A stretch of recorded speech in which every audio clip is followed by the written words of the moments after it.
क्योंकि परम सौभाग्य की बात भागवत में पहले ही दर्शन कराया इस श्लोक के माध्यम से कि हजारों हजारों जन्मों का पुण्य आज उदय हो गया है, जो कथा श्रवण करने का अवसर आया है क्षेत्र में।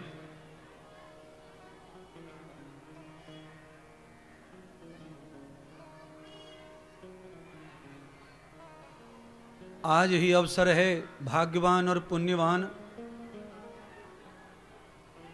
धीरे धीरे यहां जगह बैठने को भी नहीं मिलेगी,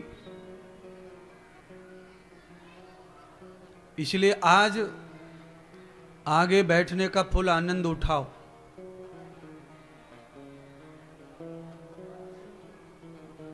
क्या फल प्राप्त होगा भागवत श्रवण करने से, अब उस पर थोड़ी चर्चा करेंगे।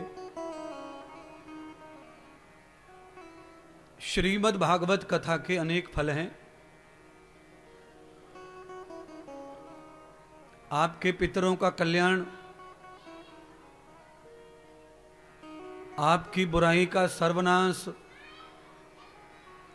आपके परिवार का वंश वृद्धि, आपके जीवन में अर्थ से लेकर धर्मार्थ,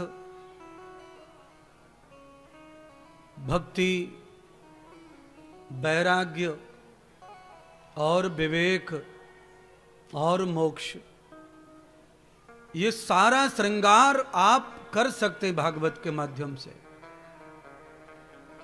जिन्हें मुक्त चाहिए वो मुक्त भाव से कथा सुनो, जिन्हें अर्थ चाहिए वो अर्थ भाव से कथा सुनो, जिन्हें भक्ति चाहिए वो भक्त भाव से कथा सुनो, और जिन्हें विवेक चाहिए वो वैराग्य भाव से कथा सुनो।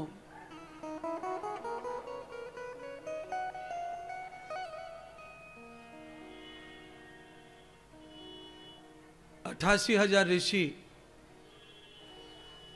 भागवत की कथा श्रवण करने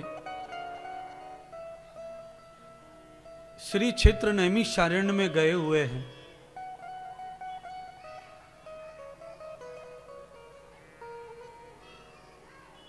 नैमिषारण्य में भगवान श्री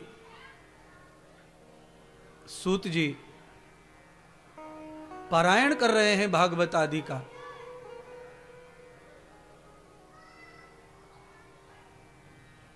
बड़ा हल्ला हो गया सूत जी का,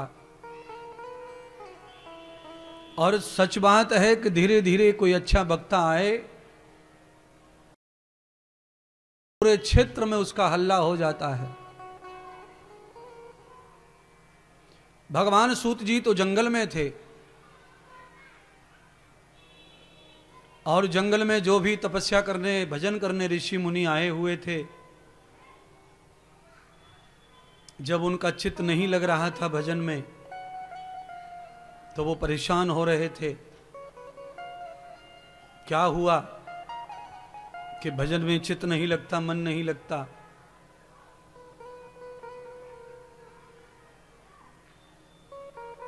तो भजन छोड़कर वो यात्रा में निकल पड़े,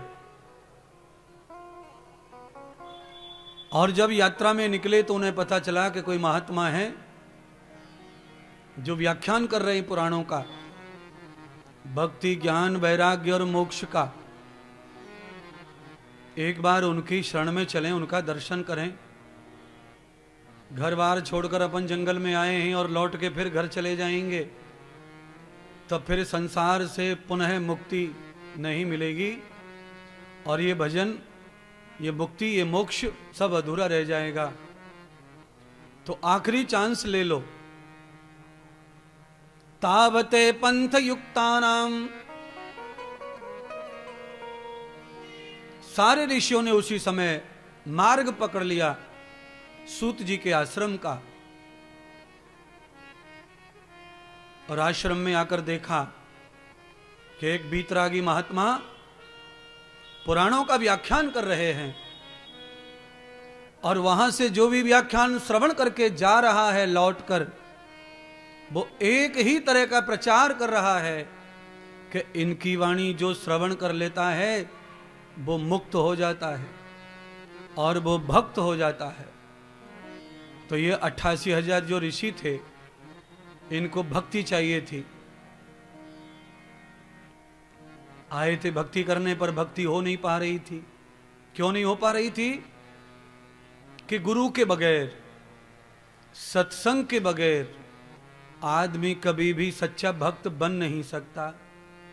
आप कोई भी मंत्र लेकर, भगवान का नाम लेकर अपनी मन मर्जी लग जाओ भजन करने, तो आखिरी दिन आएगा कि आपको भजन से उठना पड़ेगा, क्योंकि आपका चित्त, आपका मन जो है आपके ताबे में, काबू में रहेगा नहीं, और वो चंचल होकर इधर उधर भटकेगा और आपके चित्त को भटकाएगा, आपका मन परेशान करेगा और आपका भजन भंग हो जाएगा।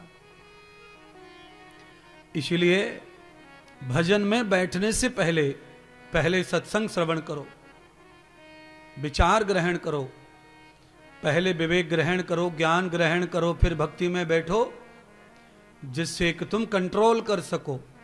जिसे घोड़ा हाँकना आता है वही घोड़े को रोक सकता है, ये ध्यान कर लो। अनाड़ी आदमी कितना भी लगाम खींचे, घोड़ा रोकने वाला पटक लेता है, और अनाड़ी आदमी कितना भी खींचातानी करता है लगाम की, रस्सी की, घोड़ा रुकता ही नहीं। गर्दन टेढ़ी कर लेगा, दांत कट जाएंगे, होठ फट जाएंगे घोड़े के, पर वो रुकता नहीं है। क्यों नहीं रुकता है? रोकने वाले को घोड़ा रोकना नहीं आता है। नहीं तो घोड़ा को रोकने के लिए खींचा खांची की जरूरत नहीं है, संकेत की आवश्यकता पड़ती है, इशारे की आवश्यकता पड़ती है। पर उसके लिए घोड़े को ट्रेनिंग दी जाती है और सारथी को भी ट्रेनिंग दी जाती है। दोनों ट्रेनिंग शुदा होने चाहिए। यूं तो बंदूक मैं भी चला दूंगा, अगर कोई मुझे दे दे कि गुरुजी बंदूक चला, फायर कर दो, तो फायर तो कर दूंगा, पर मेरे फायर से कबूतर मरने वाला, कौवा मरने वाला नहीं है। क्यों? मुझे निशाना लगाने का अभ्यास नहीं है। तो जिसको निशाना लगाने का अभ्यास हो जाता है, उनका फायर ज्यादा से ज्यादा खाली जाता नहीं है, वो निशाने पर ही लगता है। तो हमारे कई डिपार्टमेंट हैं जिनको ट्रेनिंग दी जाती है। पुलिस का ही डिपार्टमेंट है जिसको फायर की ट्रेनिंग है। रेंज, भले ही आप निशाने पर नहीं लगा पा रहे हैं, पर आप निशाने की रेंज में अगर फायर कर रहे हैं तो भी आपको पास कर दिया जाता है कैडर में, ट्रेनिंग में, कि आप इर्द गिर्द ही सही, पर इतनी रेंज में आपका निशाना ठीक है तो जाइए, कसम लीजिए, वर्दी पहनिए और काम करिए, सेवा कीजिए।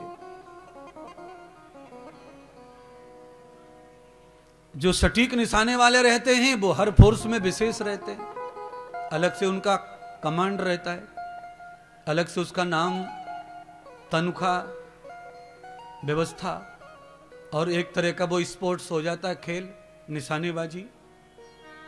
तो अलग सरप्राइज है उनको, अलग गिफ्ट है। रेंज में गोली चलाना जो है वो निशाना लगाना है, और निशाने पर ही चूकना नहीं, निशाने पर ही अचूक लगा करके, तो उसको सरप्राइज क्या है? वो तो गिफ्ट ही गिफ्ट, उपहार ही उपहार लेगा, प्रमोशन लेगा, और उसकी ड्यूटी समाप्त हो जाती है। फिर वो उसी चीज का अभ्यास करता है, सोता है, खाता है और आनंद लेता रहता है। तो आदमी जब सटीक हो जाता है तो भगवान भी उसकी जिम्मेदारियां कम कर देते हैं। ये कहना चाहता हूं, आप कोई भी काम सटीक करना शुरू कर दो, आपकी जिम्मेदारियां कम हो जाएंगी।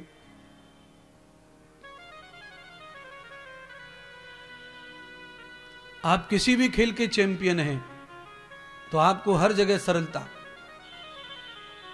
सब जगह आपको आरक्षण मिलता है। आप नौकरी में लगते हैं, भर्ती जाते हैं, कमीशन में बैठते हैं, सब जगह आरक्षण आपके लिए रियायत है।